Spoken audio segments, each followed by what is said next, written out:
Ben voilà, Pierre m'a présenté, je m'appelle Simone et j'habite à Calais.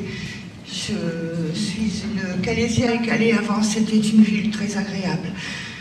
J'adorais m'y promener, on était tranquille, on était en sécurité, il y avait toujours beaucoup de monde, l'été comme l'hiver, et Dieu sait que les étés par chez nous pourtant ils ne sont pas très agréables, il ne fait jamais très beau, mais bon, c'était vivant. Et puis il y a quelque temps, il y a eu des réfugiés à Sangatte. Et Sarkozy a décidé de vider le squat de Sangatte, on va dire ça comme ça, et ces réfugiés sont arrivés à Calais. Même moi, dans un premier temps, je disais, c'est des gens malheureux, ils sont paumés, ils n'ont rien, on peut peut-être les aider. Et vous dire comment ça s'est fait, j'en sais rien, mais du jour au lendemain, on s'est retrouvé avec des milliers, mais je dis des milliers de migrants. Actuellement, ils sont à 18 000 dans ce qu'on appelle la jungle. Oui, 18 000, c'est horrible, parce qu'ils ont fait carrément une ville dans la ville. Ils ont discothèque, commerce, école, coiffeur, ils ont même... non, je ne me permettrai pas de vous le dire, mais je pense que vous avez compris, pour les besoins des messieurs, bien sûr. Et ils ont fait des routes, ils ont donné des noms à ces rues, ils ont élu un maire. La police, oui, la police ne peut même pas entrer dans ce qu'ils appellent le quartier musulman, c'est interdit.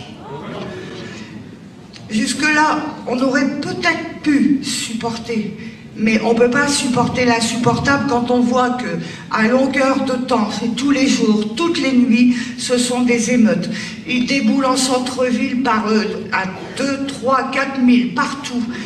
Ils frappent sur les voitures à coups de barre de fer. Ils agressent les gens, ils vont même agresser les enfants. Il y a des viols, il y a des vols. C'est inimaginable ce qu'on subit. Ils rentrent chez les particuliers. Les gens sont chez eux, sont à table, ils rentrent, ils veulent manger, ils se servent, tabassent parfois aussi les gens, ils volent ce qu'ils peuvent voler et après, ce qu'ils ne peuvent pas prendre, ils le saccagent. Et quand on veut se défendre, on a la police sur le dos. La police ne prend plus aucune plainte depuis longtemps maintenant. Mon propre fils s'est fait agresser aussi. Il se promenait tranquillement au centre-ville, il était en train d'écouter sa musique, il avait les écouteurs aux oreilles, quand on lui a tapé sur l'épaule. Il s'est retourné pensant que c'était un copain à lui. Il avait en face de lui 3 clandestins, pardon. Et il s'est pris un grand coup de barre de fer en pleine tête. Mon fils est quand même assez costaud, donc il a réussi tant bien que mal à accuser le tueur, il s'est défendu, et bon, les 3 se sont pris une trempe, mais il a entendu sur le côté qu'il y avait du bruit, il y avait une trentaine de migrants qui venaient pour le massacrer. Et donc il est téméraire mais pas kamikaze, il s'est sauvé. Quand j'ai vu mon fils rentrer comme ça, franchement, je me suis dit, mais ils auraient pu me le tuer, quoi. Et il n'est pas le seul.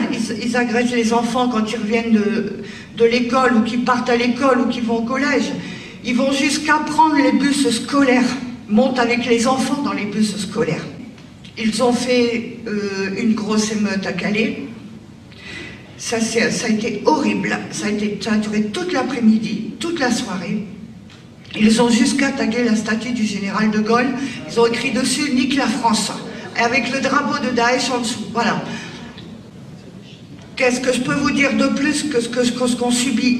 Ils manifestent parce que sur leurs conditions d'accueil, mais plus on leur en donne, plus ils en veulent. Ils en ont jamais assez. Jamais, jamais, jamais. Quand on les croise, c'est donne monnaie, donne téléphone. Si on ne donne pas, on se fait tabasser. Et ne comptez pas sur la police pour vous aider. Je vous dis, ils ne prennent même plus les plaintes. Quand on veut manifester, on se prend la police sur le dos. Quand on se fait agresser, on va au commissariat de police. Que voulez-vous qu'on vous dise? Ils se ressemblent tous. On ne peut rien faire. Je disais à mon mari, le soir, emmène-moi sur la tombe de mon fils, j'en ai besoin. Je ne peux plus le faire maintenant, parce que rien que le fait de traverser le centre-ville à Calais, on se met en danger. Le soir, comme ça, dès qu'il commence à faire noir, on se met en danger. Je ne peux plus aller là où j'aimais aller pour... Je ne peux plus. C'est pas possible. J'ai peur. J'ai peur. Et en plus, ce sont les Calaisiens. Ce sont les Calaisiens. Encore hier, il y a eu une manifestation On était peut-être une petite dizaine de Calaisiens, et tous les autres, ils étaient où? Mais la peur n'évite pas le danger. Le gouvernement nous a abandonnés. Ils ont décidé de condamner Calais. Et si nous, Calaisiens, on ne bouge pas, on va choper tous les migrants de France là, et nous, on est fichus, on est morts. Et les Calaisiens, des moutons, je ne les comprends pas. Et hier, donc, j'étais à cette manif, j'étais en plein dedans, avec mon mari, mon fils, puis des amis. Et il y a eu le général Picmal qui était là. Ce que j'ai vu hier, je ne vous cache pas, je n'ai pas dormi de la nuit parce que je me suis sans arrêt repassé la scène. Chose que à la télé, à la radio, ils n'ont pas dit, même pas dans les journaux, on l'a vu se faire arrêter, se faire malmener comme une racaille.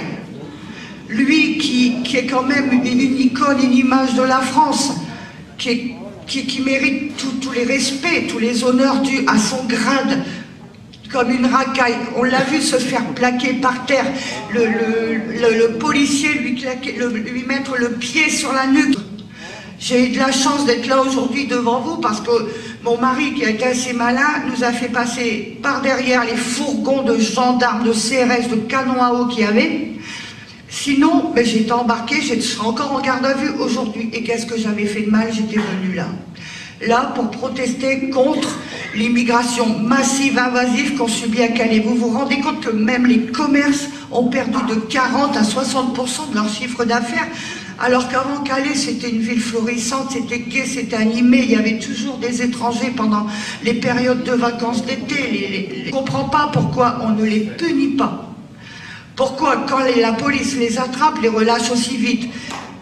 Alors que si nous, le malheur de faire un pas de travers, on est tout de suite emmené en garde à vue, on est passé sur le grill, on n'a plus